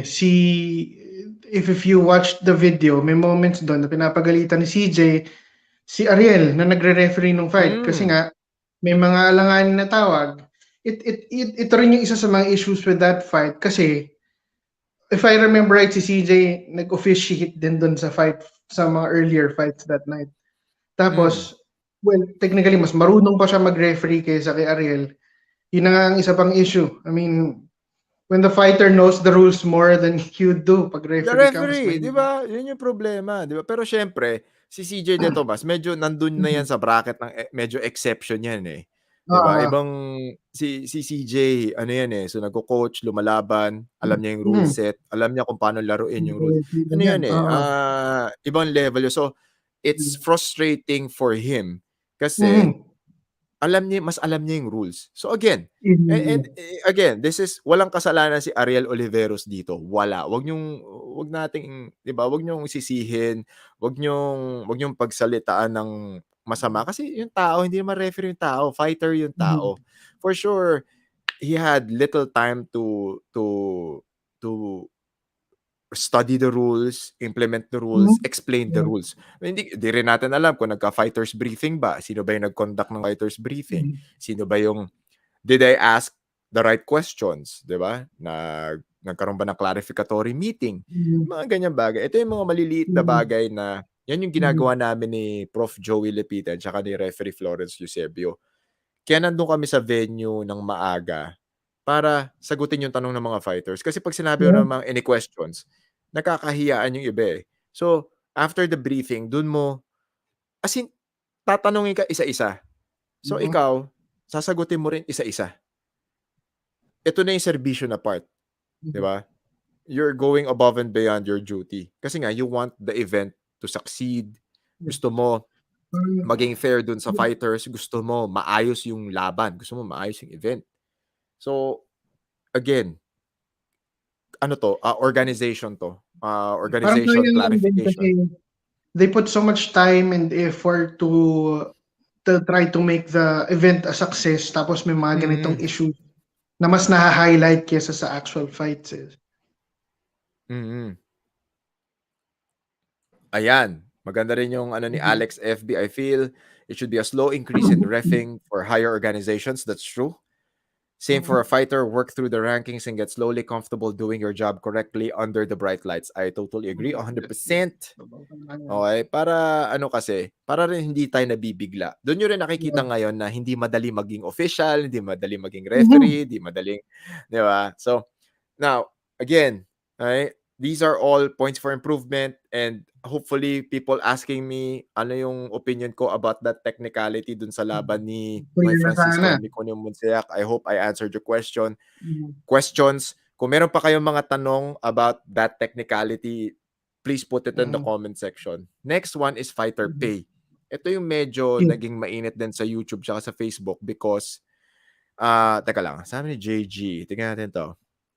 Ang dapat coach in-emphasize ay yung qualifications ng referee, especially sa MMA. Kumbaga dapat Mhm. at least ganito ang belt niya sa jiu-jitsu or ganito experience niya sa striking or at least may medical experience or knowledge. Yes, that's all part of the Mhm. screening process. Tatanungin ka rin naman yan bago ka magkaroon ng lisensya under the Games and Amusements Board. Mhm. Meron na ba nag-referee na mali ang tawag na binabago later? Wala. Normally, pagka Full referee's din. decision is final. So, ano, live or die kami sa mga decision namin. Mhm. Ano kami, yan din yung ano, 'di ba? You don't get paid enough as like what fighters are getting. Pero yung Mhm. impact, 'di ba? Pag nagalit sa'yo yung mga tao, 'di ba? Yung bashing sa social media, galit sa'yo Oo. yung coach, galit sa'yo yung fighter, pagagalitan ka ng organizer, pagagalitan ka ng games and board. Yan, And si ano JC. ba, Si just to JC be kasi clear, si para sa, JC yan. Mga nagko-cover ng events yan. So nakikita nila what happens behind the scenes. oh, to be clear lang sa kanila, ng mga parating nagrereklamo sa tawag ng mga referees, which one is better? Or, premature or late stoppage? Ay, hindi. Depende na yan sa ano. Depende na yan sa call ni Kasi referee. Ako, parating argument yan din sa mga subjective yan fights eh. yung Oo. Very subjective yan. Nasa ano na yan. Nasa call na ng referee yan. Ako, kahit na anong call ng referee, basta iniisip mo lang ano yung kapakanan nung fighter, ano doon na yan. Siyempre, there's always, you get to fight another day. Next up is yan. Fighter pay. Nagre-reklamo si Billy Jack all over Facebook and YouTube na bababa raw grabe bayad yun. sa kanya ng URCC. To which I will say na doon mo makikita yung delusion ng ibang tao when it comes to fighter pay versus organizing an event. So I'm going to say this kasi panoorin nyo na lang kung ano mga pinagsasabi niya sa YouTube, sa mga ano niya, and At kayo may na bago pa siya bahala ng humusga. Diba? So nagre-reklamo siya sa 70,000 na TF. Number one, hindi pa growing industry, growing pa lang ang local MMA scene at local MMA promotion sa Pilipinas. It's not as bankable as he may see it. Okay? Di ko alam kung saan niya nahugot yung, kung may data ba siya showing na dapat so and so yung kanyang TF. Pangalawa, how much of a draw are you? Kasi I saw an interview, sabi niya, kasi ganito, paano kung 1,000,000 yung bumili ng views? Paano kung 1,000,000 yung bumili ng pay-per-view? Paano kung hindi 1,000,000? Di ba? Yeah. Ang isang question ko dyan sa 1,000,000 niya, nung lumaban siya sa Battle of the YouTubers, gaano ba karami bumili ng pay-per-view to watch it? Umabot ba ng best 100,000? Oh, that is the best O question here. Kasi 50,000? No. statistically, there are more than 1,000,000 OFWs there are more than 1,000,000 OFWs outside the Philippines. Okay? So, ilan yung percentage doon ang bibili ng pay-per-view? Ilan din ang bibili ng pay-per-view sa Pilipinas? Yeah. Diba? So, if you compute, kayo na lang, kung ayaw nyo maniwala sa amin, i-compute nyo na lang, let's do a rough estimate, 80,000 to 100,000 na pay-per-view. So, that's your gross income. On top of that, magbabayad ka ng tax, magbabayad ka ng VAT, babayaran mo yung venue, babayaran mo yung ingress-egress team, babayaran mo yung logistics mo, babayaran mo yung operations mo, babayaran mo yung marketing mo. Okay? Babayaran mo rin yung mobilization crew mo. Next, babayaran mo pa yung TF ng mga fighters. Babayaran mo yung medic, babayaran mo yung service crew for that event. Dun pa lang, lagas na yung budget mo. So now, that 80,000 to 100,000 pay-per-view buys should be a certainty. Dapat sigurado yun. Kasi kung hindi, lugi yung event. Yung organizer, which is the URCC, naglabas na ng pera yan. Sumugal na yan sa inyo. Diba? Ganun kasimple yun. Yung URCC, sumugal na sa inyo. Wala kayong guarantee. Walang guarantee kung sino mang YouTuber yan. I forgot their names. Pero sabihin natin, yung audience ni Kiko, audience ni Billy Jack, audience ni Boss Bullet, audience ni Mamot, audience nung kung sino pang nasa 3-on-3. Diba? Sabihin natin malaki yung audience nila on Facebook and on YouTube. Pero ilan doon ang garantisadong bibili? Diba? Yes.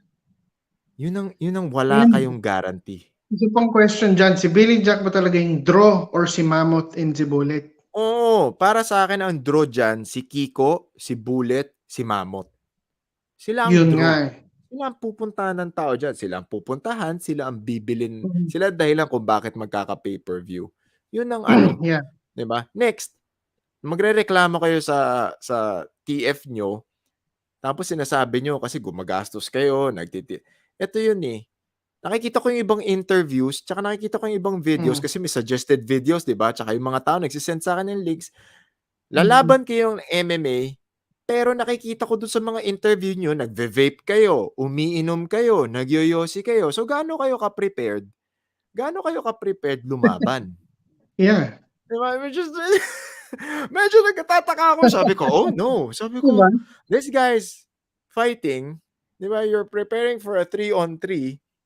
na MMA Mhm. event, you're saying that you're training, you're saying that you're preparing, pero you're on video, 'di ba? You're on Mm. video that's na nagbibisyo. And that's not Mhm. how you prepare for an MMA fight. 'Di ba? Kahit sila mismo sinasabi nila mahirap pala mag-training, That's how you're mahirap para preparing to lose. mag-prepare, 'di ba? If you're demanding X amount of pesos, you should be able to deliver X amount of entertainment. Mhm. You should be Yeah. prepared, period. You should be prepared. Kasi Dapat tatagal man lang kayo kahit na 2 rounds yan. Kasi kung second round pa lang, hapong-hapo na kayo, ibig sabihin, mhm. hindi kayo prepared. 'Di ba? Kasi Ibig remember ko sabihin, hmm, yung first fight ni Kiko and ni Billy Jack nung 2017. Yung mm, hype nung matchup na yun, grabe din. Pero what happened dun sa fight, 'di ba? Talo din si Billy Jack. Yun pa nga ang isa. You're asking for a lot of money pero ang record mo dun sa promotion is 0-1. mm. 'Di ba? 'Di ba tandaan How natin, can you demand fighter more pay money will kung always be you don't will perform? always be your ability to put asses on seats, your ability to sell pay-per-view buys. Teka lang, time out tayo. Mhm. Happy birthday, Uy, happy Janelle. Janelle birthday. Lausa, the champ. Yan. He has a fight this August 5. Yes, Okay. in Good RS evening. Happy Center birthday, Pasig. Janelle. Please follow him on Facebook, Instagram, and Mhm. on his TikTok. May TikTok din to si Janelle. Okay. He has a Oo, may fight TikTok this dito. August 5 at the Inares Sports Complex sa Pasig yan. Alam ko sa Pasig yan. Okay. Anyway, balik Haro tayo sa International Promotions na event. Haro International Promotions. Mhm. Diba? Yun, one of the very talented fighters we have here in the Philippines. Kaya mag-MMA, kaya mag-boxing, kaya Yeah. mag-grappling. And he is Multi-sport champion. ano na? Multi-sport champion. 'Di ba Multi-sport nagka-belt siya sa champion. Yes, very Philippines? true. And he has a gym, Rebel F2 Mhm. gym there in Manila. Please hop on over to Facebook and on Instagram. Look out for their gym, Rebel F2 gym. That's in Manila. So yung mga naghahanap ng magandang training ng boxing, MMA, Mhm. grappling, punta kayo sa gym ni Janelle. You can never go wrong. Yes. Okay? Mr. Mr. Mainit versus Mailman na lang. Wag na si Billy Jack. O, di ba? Feeling ko nga baka mas panoorin pa kung si Mailman yung pumasok dito kasi controversial siya eh, di ba? Di Oo. ba? It's validation for him. Malay natin, di ba? Pero again, I don't know these YouTubers who are going to fight on the 3-on-3. Ang kilala ko lang dyan si Mr. Mainit, si Kiko Matos, si Billy Jack. Billy Jack, I'm aware of him because Mhm. pero so again, if they're talking about, 'di ba, unfair or ano, pangalawa, 'di Mhm. ba, let's take into consideration you're not really preparing for that fight. Next, Mhm. kumikita yung channels niyo eh, 'di ba? Why don't you create content about your training? 'Di ba? Yun nga. Kaya nga, 'di ba, why don't you create content about your training? Is it Daily because vlog about your training. So kung hindi kayo is it because nakakapag daily iniisip lang vlog hindi ng kikita? training, I don't know. 'di ba? You could ito yun eh. Ito yung growth potential and income potential nyo sa mga channels nyo Mhm. because you already Yeah. are YouTubers, you have good ano. So number one, it will boost your brand. Tataas yung Mhm. branding, yung personal brand nyo kasi lumabang kayo sa isang MMA promotion. You can Mhm. use that will benefit you in perpetuity. Habang buhay yon, perpetuity. Yes. Pangalawa, you create content about your training journey. Daily vlog. Si Kiko Matos ginagawa yon. Every day Oo. or every other day na training vlog. Pag tinignan mo yung views niya, nasa 6,000, 10,000. So habang nandun yung content na yon, may views yon. Habang buhay na rin Mhm. yun. So you're earning prior to the event, during the event, and after the event. As long as that video is up on YouTube or on Facebook, it's going Mhm. to earn you money. Di ba? Pangatlo, after the event, you can create more content about the event. 'Di ba? Pag-usapan mo yung event, ano yung experience mo, 'di ba? Itutuloy mo ba yung pagte-training mo, ano yung natutunan mo sa event na yon. You can even promote the event, you can even post about the event, mag-vlog ka dun sa event mismo. So, Mhm. pag nagawa mo yung content na yon at na-post mo na siya, nandun na yan sa YouTube at sa Facebook habang buhay. Hangga't Mhm. may nanonood, kikita ka. Ganun yun. Yes. 'Di ba? So, I don't understand. I hope things get ironed out. I hope na maayos lahat 'to. Kasi Kasi the event is going to be on August 23 at Xylo. hmm, So that's the URCC. or I'm very DDT. interested kung ano yung mangyayari dun sa 3-on-3. Oo Of nga course, eh. your Titos of Fighting are going to cover that event. Ito, teka, tingnan natin to. Si JG, pwede ko yung labanan si Billy Jack kahit walang bayad. Anthony Ayelo, kung kayo coach si Boss Bullet, paano tatalunin ni Boss Bullet si Mammoth? Ang coach ni Bullet si Jerome Bote. So I think Coach Jerome Bote will be the better person to answer this question. Ako naman, I will answer this question after the event. Kasi it's okay, I'll answer this question after event. So tanda mo yan, ako may utang ako sa iyo, Anthony. Pero ako alam ko na kung ano yung sasagot ko dito. Pero syempre, let's be fair to Bullet's camp. Let's be fair to Coach Jerome Bote. Diba? I'm not going to interject my inputs here kasi syempre the guy is in camp, the guy is preparing, diba? The coaches are preparing. So ano yan? Hasam Arabis. Uy, thank you. Napaka-good suggestion ng ganun para sa mga MMA fighter vlog. Ayan, ito ang purpose ng Titos of Fighting. We're helping the community. May nagme-message sa amin, nagtatanong anong pwede kong gawin. Sinasagot namin. Ito yung mga pwede nyong gawin. Diba? Hindi lang sa mga boxing, sa kickboxing, sa Muay Thai, sa MMA, sa grappling. So it's a lot of it. Okay, a lot of it. So a lot of it is doable. Okay? Do you have any more questions? Ayan. Tapos nakakatawa pa dito kasi last week, syempre maingay na yung pinagsasabi ni Billy Jack about asking for 150k na TF na meron pa siyang estimate na baka daw 70,000 lang ang bigay sa kanya pero wala siyang idea kung magkano pa talaga i-offer sa kanya. And si Arvin Chan, welterweight contender, nagsalita about this. Tinanong kasi siya about his opinion dun sa pinagsasabi ni Billy Jack dun sa TF issue. Siyempre, Arvin being a fighter sa URCC and knows the promotion very well, sa fighter pay and everything, sumagot. In-explain na as per him, hindi deserve ni Billy Jack yung ganong pay kasi nga sila na legit fighters. Sobrang laki ng 150k lalo na kung hindi ka main event. Considering na 3-on-3 siya, hindi naman siya main event fighter. Tapos, ang malala, si Billy Jack responded na hinahamon niya for a fight si Arvin Chan. Ay! Ay! Hoy! Hoy! Teka lang. Easy lang. Lalo kung Easy lang. Arvin Chan. Wag Arvin Chan. Recently, si Arvin Chan lumaban ng boxing sa Malaysia. Round 1 KO yung kalaban niyang mas malapad sa kanya. So, ikaw si Billy Jack, lalabanan mo yung ganung kalaki. And Arvin Chan has knockout power. I've seen this guy. I've trained this guy Bacolod Brawl days pa lang. So I know this guy can crack. This guy has knockout power. Okay, Alex FB, what are your thoughts on amateur MMA in the Philippines and their accountability and making sure the fighters are fighting at the weights they sign up for? Well, this is easy. That's why you have weigh-ins. Yes. That's why you have weigh-ins. Kaso si JC, may nagsumbong kay JC, si Boy 20k daw, hindi nag-weigh-ins eh. Oo. Dumadating na lang doon. Huwag naman ganon. Nag-aabangan daw siya sa August 23, pupunta daw siya doon kasi marami daw siyang inaabangan nakakalabanin niya.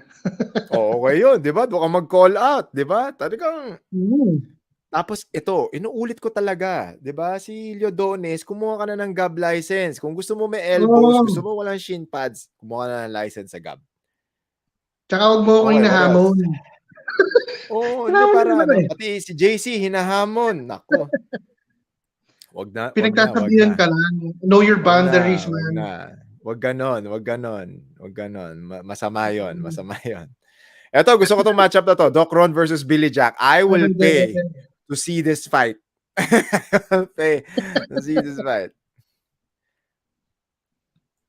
Ayan, JG said, Coach, maraming raw talent here in Mindanao, especially sa combat sports. I totally agree. Sa buong Pilipinas, sa probinsya, marami.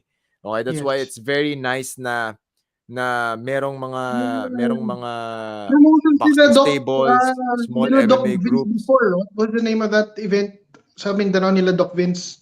Oh, yun.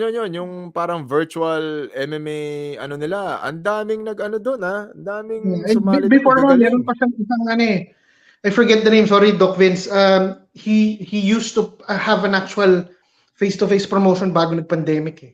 I forgot the name. Ayun, Sa basta, Davao ako naka-base eh. ayan, Mindanao definitely.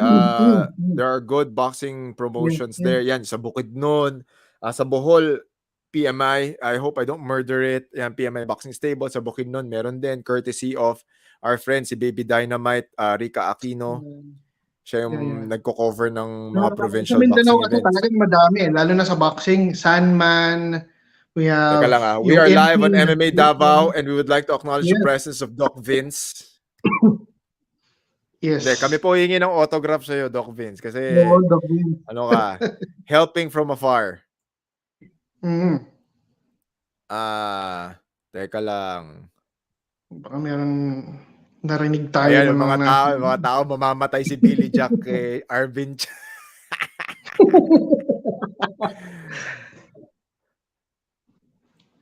Oh, ayan, sabi ni Bin. Kahit si Bin, nag-react ako, hinamon ka JC, bigyan mo ng holiday ham. Ayan. Oh, ayan. Sakto, nanonood si CJ. Oo nga, ginawa Doc niyang Ron ng content si Doc Malakas Noel. versus Doc Noel Napa. I will pay to watch this fight. I will pay to watch this fight. Okay, magandang Dinash ni matchup Doc to Ron yan si Doc Noel. May content siyang gano'n. So, may bad blood. Ayan. Coach Joshua Abella said, if you allow nobodies to fight in legit MMA promotion, expect them to be delusional. That is true. And ask for crazy fees and fights. Di dapat kasi pinapatulan, binibigyan ng avenue for guys like that to begin. Well, para sa akin, Coach Joshua, ano na lang to eh. Sideshow sila eh. Di ba? Parang Rising, di ba? May legit ng card, tapos parang may freak show sa gilid. Di ba? Pang pandagdag ng views. Ayan.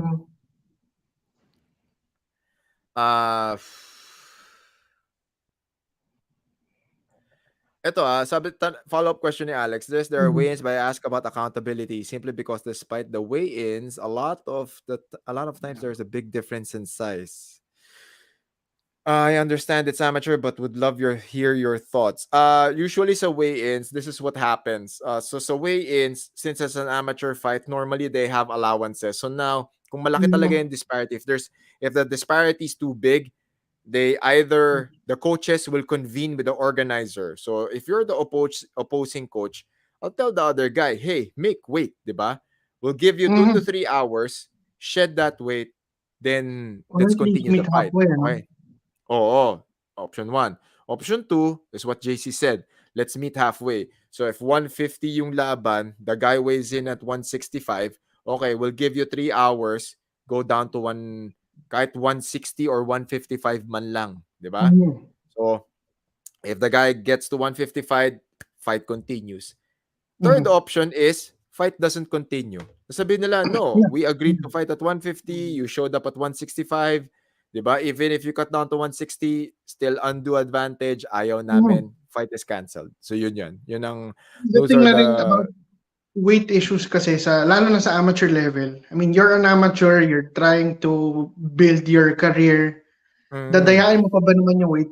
Sarili mo na lang kasi niloloko mo, no? I mean, trabaho mo as a fighter to make weight.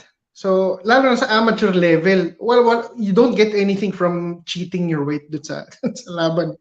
Oh, I don't that's see true. any benefit. Diba? So that's also part of, diba, if you're an amateur, you use the amateurs, use your amateur fights to build your portfolio, build your brand, and at the same time build your professional career. So if you have a record that you keep missing weight, hindi ka bibigyan ng lisensya as a professional later on. Mahihirapan ka, diba? Mahihirapan ka. Another one is, when it comes to these things, we are at an age of digital media, and we are in the attention economy. Unfortunately, there are people who can catch your attention, but they're not capable. So now, yun yung nagiging mix and match ng mga promotions ngayon. They're trying to strike a balance between paying homage to the sport, but at the same time, not neglecting the financial upside of having these entertainers, these YouTubers here. So, ang pwede natin gawin is, yan, may side show na mga YouTubers, 'di ba? It's entertaining, 'di ba? At the end of the Yeah. day, it's entertaining. Pwedeng they don't belong here, pero once, 'di ba, we can all have differing opinions here. All of them are Yeah. valid. At the end of the day, sila yung aakyat ng cage, isasara natin yung cage, mapipilitan silang lumaban. Yun yung Yes. those are the things na I always look forward to, 'di ba? These people will, 'di ba, kahit sabihin yung WWE scripted, nagkagulo sa ganito, 'di ba? 'Di ba, at the end of the day, aakyat silang lahat sa cage. Isasara natin yung cage ng URCC, magre-ring yung bell, kailangan nilang lumaban. At the end of the day, kailangan nilang Siguro, yun yung aantayin mo na moment kasi dun lalabas kung sino talaga yeah. sila, 'di ba? So, pwede rin kasi itong mga YouTuber fights, consider them as para mga casual fans who say they can fight, tapos pinagbigyan sila to prove na kaya talaga nila yung pinagsasabi nila. Pwedeng ganun yung idea nun eh. Yeah, tama si JC. That's exactly why this is being done, 'di ba? A lot of people will talk smack. A lot of people will say so many things, 'di ba? A lot of people will talk shit until Yeah. it's actually time to climb up the ring. It's actually time to climb up and go inside the cage, 'di ba? 'Di ba? If you can talk the talk, you should be able to walk the walk. So Yes. kailangan, 'di ba? So kailangan tignan mo talaga ngayon. You're gonna see what these guys are made of. So to a certain extent, pabibilib ka rin doon sa mga mahilig mag-trash talk pero hindi na nanalo. At least they go up inside the cage. Mga ganon. Oo, 'di ba? Yeah, tignan mo, sabi ni CJ, sila na lang kaya dapat mag-ensayo talaga sila o kailangan mag-ensayo talaga sila kasi kung hindi, 'di ba, sila yung mapapahiya, 'di ba? Sila yung magmumukhang tanga dun sa loob ng cage kasi, 'di ba, hindi ka pala prepared, 'di ba? So, these are pointers coming from high-level MMA fighters, 'di ba? Tanginang yan, tingnan mo 'to, Wamos versus Sanderford.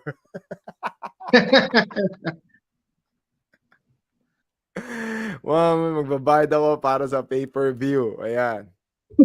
So again, everyone, okay, hindi natin this industry is very entertaining. You can learn so much from it, pero it's also hard. Okay, it's also hard. Nakita natin, hindi madaling maging fighter, hindi rin pala madali maging referee, di ba?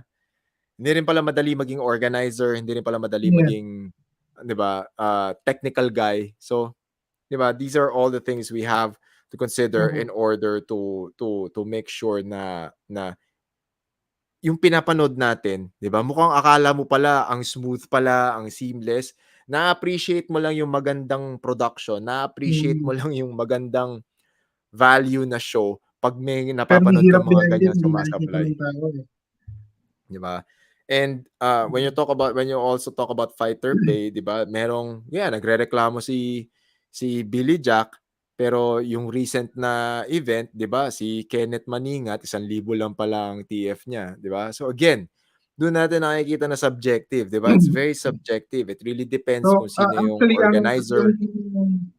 pinost pa ni Kenneth Maningat is 1,000 lang daw na take home niya, which means 500 to show, 500 to win. To win. 'Di ba? Puwedeng gano'n, 'di ba? Or Yun nga. 500 pag Pero nanalo ka, yun nga, that's what ay comprises the 1,000 differences. pag nanalo ka, 500, 'di ba? So that's one spectrum. People will say na bakit gano'n, lugi, 'di ba? Sayang yung gas, sayang yung oras, 'di ba?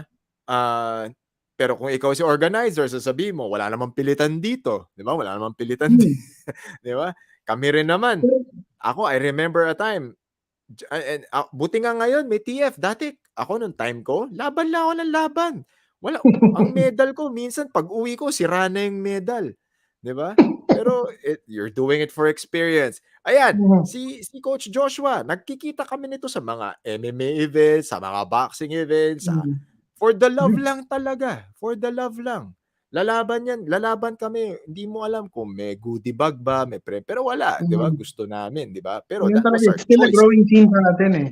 I mean, 'di hindi ba? pa rin And talaga completely accepted ng audience yung combat sports, even though ang dami nagsasabi na they love combat sports, this and that, pero yung fact na ilan lang ba talaga nagbabayad to actually watch the fights, isa pang question yan eh. ako JC, ang ano ko diyan, napansin ko na 'yan, eh. Ito na ang sagot ko na diyan, ito, eh. Maraming Pilipino, it's Pinoy culture na lang eh. It's Pinoy culture. Gusto natin ng world class, pero ayaw natin magbayad. Yes. Gusto natin world-class fighters, world-class production, world-class events, pero ayaw natin magbayad ng ticket. Pero Diba? gusto libre. So, libre. Di ba?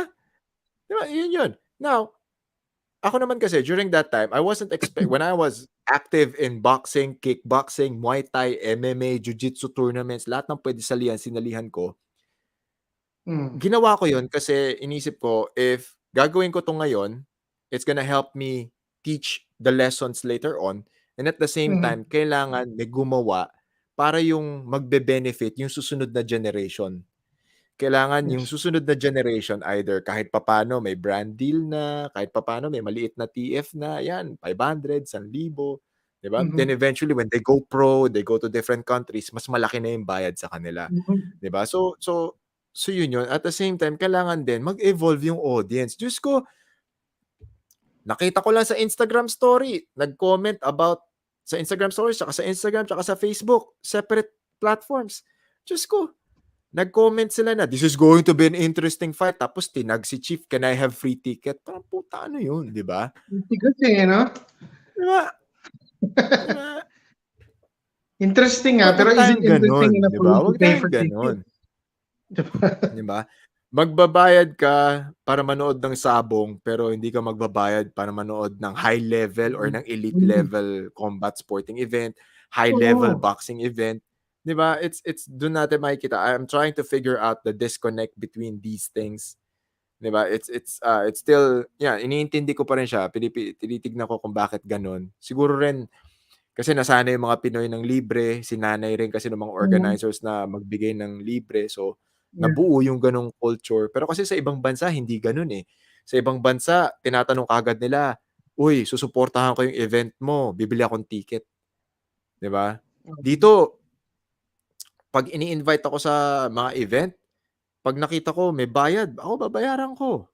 Kasi gusto kong suportahan yung event. Diba? Kahit sabihin nila, papasok ka namin ng libre, ako, babayaran ko yung ticket kasi event nila yun eh. Gumastos sila para dun sa event na yun. So nakakahiya naman kung, 'di ba, contribution mo na to para makagawa sila ng isa pang event, para makabuo pa sila ng isa pang event. Yun yung gusto mong mangyari, magtuloy-tuloy, 'di ba? So, nako, ito yung mga tao. Ayan, kita mo. Ayan, si Coach Joshua. Ayan. Nakikita ko. I fought URCC qualifiers, tribal goodie bag, and bucket of Colt 45. Ganun. Ito yata yung era ng URCC where they did bar fights, di ba? Na qualifiers. Diba? You'll fight for beer, man. You'll fight for beer. We would do that. Ganun siya. Di ba? So again, hindi madali gumawa ng event. Hindi madali mag-organize ng event. Hindi madaling magkumbinsi ng tao to pay for a ticket, 'di ba? And considering napakaganda ng mga event, napakaganda ng mga fight card, 'di ba? So, again, everyone, hope everyone enjoyed this episode. Please make sure that you follow our social media pages. I am Coach Franco Rulloda. JC Reyes is on Facebook, Instagram, TikTok. Make sure you follow Destroy MNL Podcast. Everyone, thank you so much for hanging out with us, mga chismoso at mga chismosa kayo. Sana naman po meron kayong natutunan. Okay? Sana po meron kayong natutunan about on Friday, yung movie, boxing movie in a long time na local called Ginhawa will be shown sa Cinemalaya. Yun yung premiere night niya or something. Or first showing day pala. So sa CCP to, and then after that, they will show it in some SM and Ayala malls. Nice. Medyo nabigyan tayo ng pagkakataon to do some voice-over work on that movie. And yung kaibigan natin na si Coach Roel Abaw is actually in that movie. Si Kiko Matos is there too. Madami pa. May mga people in the combat sports industry na nandun sa movie na yun. So please let's support that movie by Direct Christian Paolo Lat. Diba? Guys, again, the title of the movie is Ginhawa. Okay? Please, we'll support it. Diba? Tulungan na natin kasi sigurado storya to ng buhay natin. Okay? JC's there, Coach Roel Abaw of Roel. Fighter. Diba? Ruel A Sports, di ba? Thank you so much to everyone who's watching and listening. Please, this will stay on our pages para kung gusto nyo balikan yung episode, you get to watch it. So especially when it comes to the technical aspect, technical explanation, you can head back to this episode so that you have a better understanding of what's happening. If we mess it up, if we say something wrong, if you have other questions, please put everything in the comment section. Hey, Coach Joshua, thank you. Ayoko nga kaso binigay ni Aguilar parang sabi ko, ayoko, responsibilidad. Pero wala, if the chief gave it to you, you have to accept the responsibility. You have to accept na it's your time. Ikaw rin, para sa akin talaga, sandbagger na po talaga si Joshua Abella. Ayan, sinabi ko na on air, Coach Joshua Abella, sandbagger na yan. Marami nang kinain yan sa brown belt. Di ko alam ba't nandiyan pa rin yan. Okay? Everyone, thank you so much. I am Coach Franco Rulloda. Right next to me is JC Reyes of Destroy MNL. We are Combat Sports Weekly. We will see you next week on the next episode. Maraming salamat mga kamarites. Kayo po ay mga chismoso at chismosa. Okay. Bye-bye everyone.